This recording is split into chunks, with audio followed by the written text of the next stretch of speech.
Witajcie w kolejnym odcinku motoryzacyjnego głosu w Twojej haciendzie, bo jedzie Chevrolet, który zaraz nam się wpieprzy w kadr. Tym razem nie w piwnicy, tylko w Twojej haciendzie, takiej jak tam z tyłu, ponieważ jesteśmy w Kolumbii, a to oznacza, że zaczyna się wyprawa polonezem przez Amerykę Południową, znana też jako polonezem na koniec świata. Znana tak dlatego, że ją tak nazwałem, a nie dlatego, że faktycznie tak się nazywa. I na razie jeszcze jesteśmy bez poloneza, bo to nie jest takie hop-siup, że wbijasz sobie do Kartageny w Kolumbii i od razu wyjeżdżasz polonezem. Powiedziałem Wam, że odstawiłem poloneza do portu w Hamburgu, więc jak to wygląda, żeby taki polonez w ogóle dotarł tutaj? No więc jeśli chodzi o Hamburg, to jest to prostsze niż wysyłanie paczki pocztą polską. Pół godziny w umówionym terminie, podpisujesz kwity, odłączasz baterię, ładują samochód do kontenera.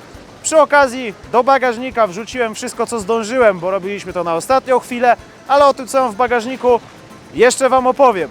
Natomiast wróćmy do poloneza. No i polonez sobie z tego Hamburga płynie do portu docelowego, czyli w tym przypadku Kartaginy, dokładniej Cartagena de Indias. No i właśnie tutaj powinienem Wam powiedzieć coś o tym mieście, ale jeszcze chwila. Zapytacie, czemu od razu się teleportowałem do Kartageny, gdzie są ujęcia z samolotu, bo przecież wszyscy influencerzy kręcą, że lecą samolotem. No to jest takie na zasadzie, o, metalowy ptak wzbije się zaraz. Serio nie macie co kręcić? W realnym życiu lot samolotem to jest jak jazda autobusem, tylko gorzej, bo spędzacie tam 22 godziny, biegacie po tych terminalach lotnisk, nie da się wyspać, macie jetlaga, wszystko jest źle. Także przestańcie nagrywać filmy z samolotów, chyba że macie kanał o samolotach. No ale wracając do Kartageny. Otóż w Kartagenie już ten odbiór poloneza absolutnie nie wygląda tak jak w Hamburgu. Dowód, że Niemcy umieją jednak opowiadać żarty. Pan z ochrony magazynu właśnie powiedział nam, że szrot to tam chwilę wcześniej. Tylko żeby zrozumieć, dlaczego nie wygląda, to trzeba trochę zrozumieć to miasto. Zabijcie mnie. Ja już nie chcę jeździć po Kartagenie. Cartagena de Indias to jest miasto, które być może nie wiecie, ale jest karaibskim portem na Karaibach, jednym z najważniejszych, najbardziej otwartych i największych. To oznacza, że to miasto żyje, tętni życiem, ale w nocy. Jakby... O, panowie przybijają, to jest bardzo idealnie. No więc co to oznacza? To oznacza, że to miasto żyje, wręcz tętni życiem, tylko że w nocy. W nocy to naprawdę to jest rekord skoczni. Wchodzisz, zapraszam panienki, zapraszam lokalne proszkowane specjały, zapraszam wszelkie napoje, impreza, fiesta, party busy, no po prostu dzieje się naraz wszystko.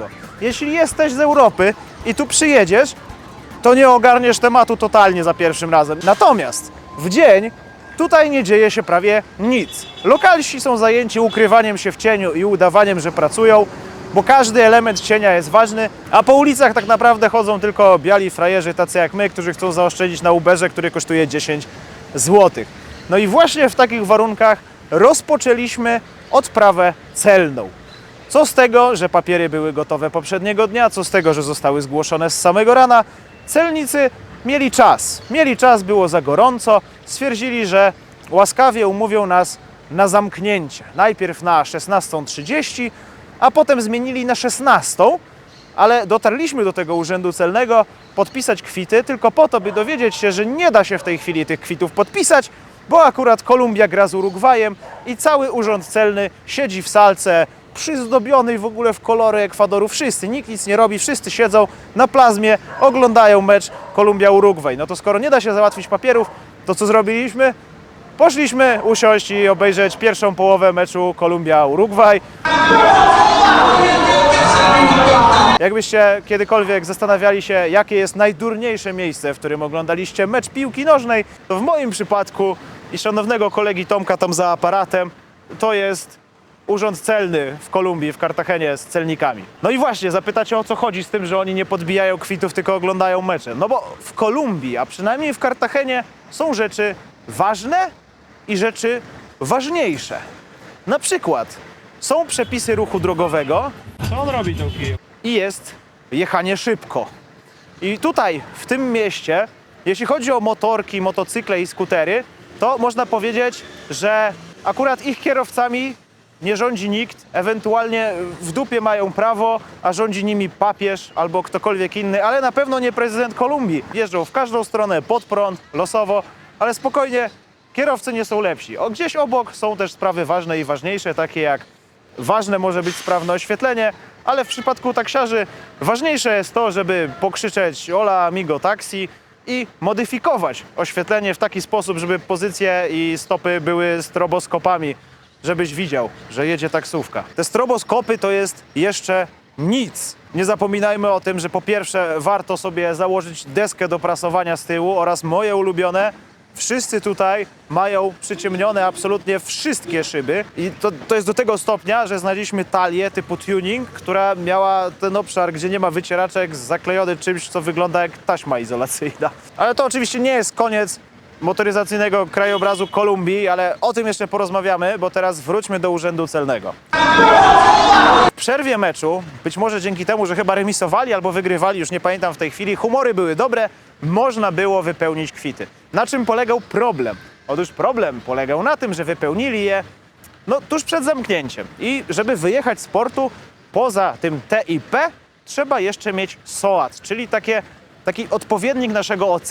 Tylko że o ile my mamy bubi, i możemy sobie załatwić 15 minut ubezpieczenie, tutaj to tak nie działa. Musisz pójść do biura, które wygląda jak urząd, wypełnić kwity i najwcześniej będzie obowiązywać to ubezpieczenie następnego dnia.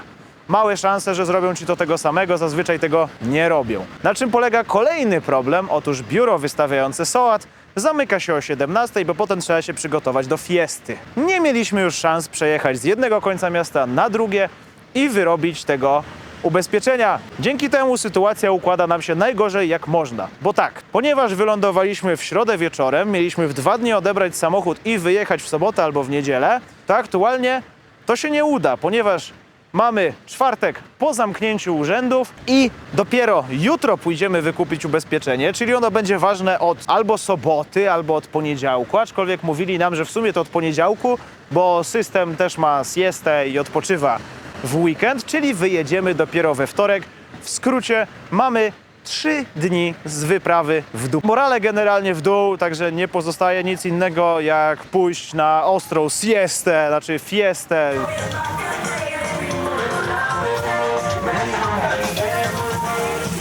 Jest dzień drugi, piątek, wczoraj był czwartek, jeśli nie umiecie liczyć. I to był słaby żart. Dlaczego mam lepszy humor? Otóż właśnie wróciłem z biura załatwiającego SOAT, czyli ubezpieczenie OC dla Poloneza i zaczęło się źle. Przyjechaliśmy praktycznie na otwarcie, wylądowaliśmy w kolejce przed wejściem do biura, weszliśmy, nikt nie mówi po angielsku. Ja po hiszpańsku to prawda jestem w stanie zamówić piwo, burrito i powiedzieć dziękuję i do widzenia, także było rewelacyjnie. Jedyna osoba w całym tym biurze, która tam siedziała i znała angielski, to był Węgier mieszkający w Rumunii, zresztą z tego samego transportu, który właśnie odbierał swój motocykl. Welcome to Colombia, guys! This is what happening when you need adventure. Posiedzieliśmy tam sobie godzinę, w końcu miła pani wklepała dane i uwaga, pierwsze miłe zaskoczenie. Otóż dostałem polisę od ręki i już się podjarałem, że dziś wyjedziemy, ale jednak nie, bo ta polisa jest ważna, tylko że jest ważna od jutra. Czyli w teorii nie wyjedziemy, no bo według wszelkich informacji, jakie mam, no to podobnież port nie funkcjonuje w weekend. Na razie spieprzaj dziadu i ogólnie papa. Ale kiedyś usłyszałem takie mądre stwierdzenie, że w Kolumbii jeśli czegoś nie można, ale się bardzo chce, to jednak można. Plata o plomo te sprawy, śmieszne. Więc mam zamiar zmienić się w szaloną ex swojego agenta i tak bardzo nie dawać mu spokoju, aż w końcu coś urzeźbi. Bo musicie zrozumieć, że W tym kraju to nie jest tak jak w Hamburgu, w Niemczech, że ustawiasz sobie datę, po miesiącu przyjeżdżasz, nie kontaktując się po drodze, wszystko działa, jest zrobione w pół godziny. Tutaj ludzie są natrętni, więc ty też musisz być natrętny, żebyście zrozumieli, co to znaczy natrętni. Postanowiłem, że ja też zmienię się w prawdziwego latynosa i będę średnio co pół godziny pisał do agenta, czy udało mu się coś załatwić ze wcześniejszym odbiorem poloneza. I zobaczymy, co z tego wyjdzie i czy jutro, budząc się po fieście piąteczkowej, będę mógł pójść i odebrać poloneza.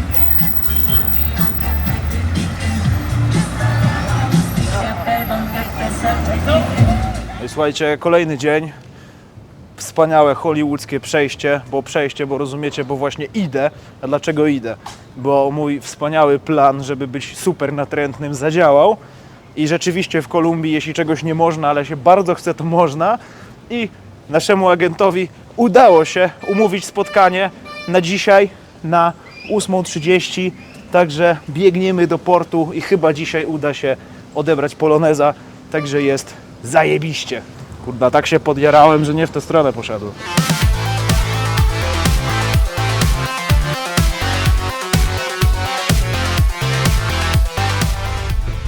Słuchajcie, jakkolwiek położona kamera, pierwsze odpalenie poloneza w Kolumbii. Jedziesz, Malina. Chodzi.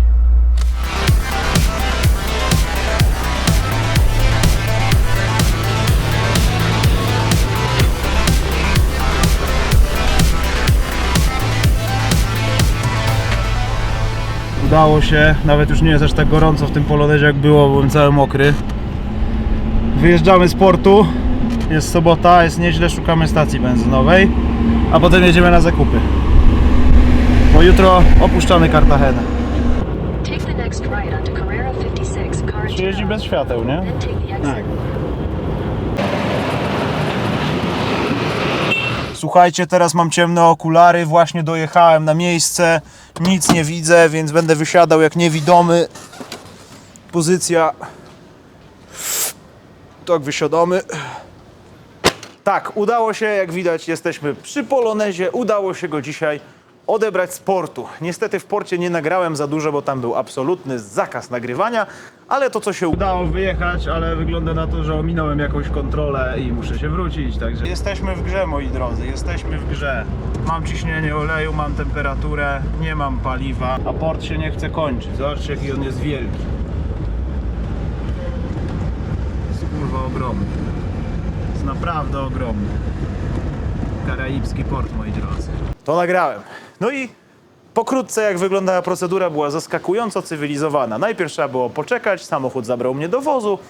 Przy wozie oddałem papiery, wypełnili druczki, inspekcja, czy wszystko się zgadza, czy wszystko jest na miejscu, czy wóz odpala. I za Dacią Duster, przepraszam, tutaj Renault Duster, wyruszyłem do wyjazdu. Oficjalnie licznik awarii już ruszył. No więc pobyt w Kolumbii poloneza, zaczynamy od awarii, bo chłopaki go otwierali i otwierali go tak umiejętnie, że zgubili bolec zamykający. Także zaraz już zaczynamy drutowanie. Zaraz znajdę jakiś drucik. Dziękuję, działa. Nie otwieramy już tych drzwi. A my ruszyliśmy na stację benzynową, żeby móc podbić wynik licznika awarii, ponieważ okazało się, że Polonez już plami. ale nie to jest teraz najważniejsze. Najważniejsze było to, żeby pojechać do sklepu kupić olej i to nie byle jaki olej. Zapytacie w ogóle, po chuj wy chcecie kupować olej, czemu go nie załadowaliście do samochodu? Macie sponsora Liquimoli Wyprawy, pewnie wam dali hektolitry tego oleju. Czy wy jesteście kretynami? Tak, jesteśmy. Nie, na poważnie. Dostaliśmy hektolitry oleju faktycznie od Liquimoli, tylko że nie wolno go było przewieźć. A dlaczego koniecznie chcieliśmy pojechać kupić Liquimoli, co się niestety nie udało, bo lokalne sklepy są gówniane i prędzej kupisz Liquimoli do łódki albo motorka niż do samochodu. Także magia ekranu jest 4 dni później i znaleźliśmy już sklep Liquimoli, tylko że był zamknięty, bo jest święto narodowe, więc znaleźliśmy w Medellin wszystko to, czego potrzebowaliśmy, jeśli chodzi o środki smarne, których nie mogliśmy załadować na statek. Czyli mamy tak. Olej silnikowy 10W40 MOS 2 Leichtlauf. Zapytacie, co to znaczy te niemieckie znaczki? To znaczy, że on jest z molibdenem, jak molibdenowy Mateusz. co jest dodatkiem przeciwzużyciowym, zmniejszającym tarcie i tak dalej, ale ja to nie jestem chemikiem, to wam nie wytłumaczę. Mamy olej przekładniowy, taki sam zresztą zalaliśmy w Polsce, razem z dodatkiem molibdenowym, a musiałem dokupić głównie dlatego, że uszczelniacz w moście jest taki hehe i trzeba być bardzo możliwe, że trzeba będzie troszeczkę dolewać. I kupiliśmy też coś specjalnego na Boliwię. To są takie dwie puszeczki śmieszne.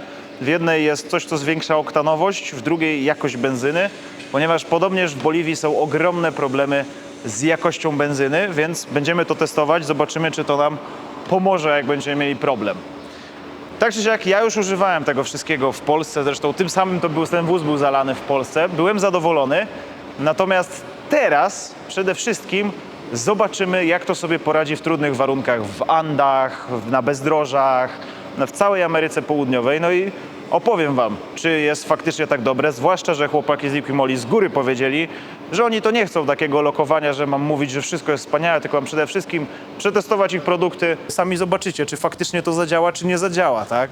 To jest taki sponsoring i lokowanie, w którym na własne oczy zobaczycie, czy to działa. Ja myślę, że będzie działać, ponieważ dwusiarczek molibdenu to jest jak molibdenowy Mateusz, czyli to jest teraz molibdenowy Polones, a siła bogów niemieckiej inżynierii będzie z nami. Zakładam black metalowy zespół, który będzie się nazywał Bogowie Niemieckiej Inżynierii. Jako znany bohater molibdenowy Polones muszę mieć ciemne okulary, żeby być chłodnym i kontynuować opowieść, bo co jest do zrobienia przed wyjazdem? Otóż kolejny podpunkt to było pojechanie uzupełnienia płynów i zrobienia zapasów, które zrobiliśmy poważnie przed wyjazdem. Teraz będę jak taka influencerka modowa, co robi swój zakupowy haul, że słuchajcie kochani, dzisiaj pokażę wam, co kupiłam w najlepszym supermarkecie w Cartagenie w Kolumbii. Jest to paprykarz szczeciński w wersji kolumbijskiej, czyli chili con carne. Smakuje jak karma dla psa, pachnie jeszcze gorzej. Kawiarka z napisem włoska, made in China. Losowa kuchenka znaleziona w home coś tam, do której nie mamy gazu, ale mamy kuchenkę. I najważniejsze, woda do chłodnicy, do japy, A skoro jutro wyjeżdżamy, to teraz musimy się zająć takimi prostymi rzeczami, jak przygotowanie do wyjazdu. Czyli trzeba spakować wóz, ale przede wszystkim trzeba usunąć wspomnianą już awarię z tyłu. Trzeba zamontować zawór w butli gazowej, ponieważ zawór trzeba było wyjąć na czas transportu, więc trzeba go teraz z powrotem wkręcić, a ja nic nie widzę. No i jeszcze jakieś pierdoły typu sprawdzenie płynów i regulacja wolnych obrotów trochę w górę, bo są za nisko. Moi kochani, zapomniałam jeszcze o jednej rzeczy. Kupiłam sobie kokosa. Czemu powiedziałem łam? Czy ja mam jakiś problem? Nieważne, ale to jest kokos, rozumiecie? I on ma w środku płyn. Nie wiem, jak się to je, ale zawsze chciałem mieć kokosa. Tak czy siak, idziemy się przygotowywać i widzimy się jutro rano. Powinniśmy wtedy wyruszać w trasę do Medellin, a do mnie powoli zaczyna docierać absurd całej tej wyprawy. Tomek, czemu kręcisz Aloes? Kręć ten Aloes, a ja wracam do tego, jaka to jest wspaniała wyprawa. Nie żaden Aloes. Robimy coś, czego nikt do tej pory nie zrobił, czyli kręcimy Aloes zamiast właściwych ujęć.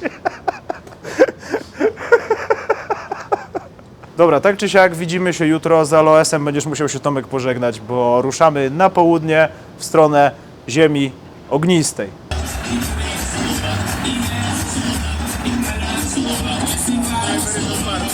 Jest niedziela, udało się. Ruszamy do Kaukazji, a potem do Medellin, a ja zdycham od robienia Tetrisa w Polonezie, który i tak w ogóle nie wyszedł. I jest pantusta, na tak nie powinno być.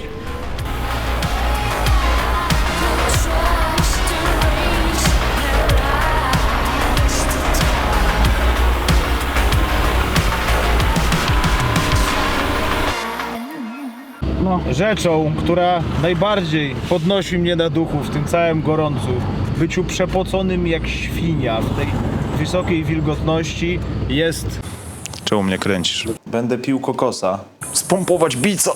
Co się stało? No więc słuchajcie, mamy pierwszy mały sukces tej wyprawy. I ogólnie to zjadają mnie komary, a poza tym chciałbym trochę odpocząć po tej masakrycznej trasie. Przejechałem 350 km, czuję się jakbym przejechał 1500.